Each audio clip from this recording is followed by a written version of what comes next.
Ito sina Tim at Lee McCall ng Indianapolis, Indiana sa Estados Unidos. Sila ay nakatira sa pinakamalas na bahay sa buong mundo. Kailangan nilang tumawag ng Chinese Feng Shui Master, o gumawa ng isang exorcism, o baka kailangan ng syudad na magpatayo ng mga signs, speed bumps at iba pang mga bagay na makakatulong.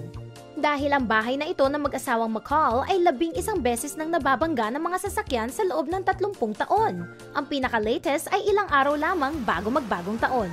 3 dekada nang naninirahan sa tahimik na lugar na ito ang mag-asawa at bawat 3 taon ay may kotseng bumabangga sa kanilang bahay. Ilang beses na itong nangyari habang nasa loob ng bahay ang mag-asawa at bagamat ilang beses na rin silang muntikang masaktan, ay nasanay na rin sila na makakita ng kotse sa gitna ng kanilang bahay.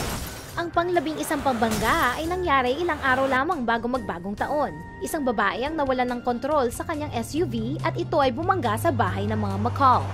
Ayon sa mag-asawa, regular na nilang nai-report ang mga insidenteng ito sa gobyerno ng syudad pero walang nangyari. Ayon din sa kanila, kaya may 11 banggaan sa loob ng 30 taon ay dahil marami mga driver ang napapabilis ang takbo sa malapit na train crossing at pagkatapos ay napapa-left turn sila diretso sa bahay. Buti na lang at wala pang namamatay o nasasaktan sa mga naturang banggaan.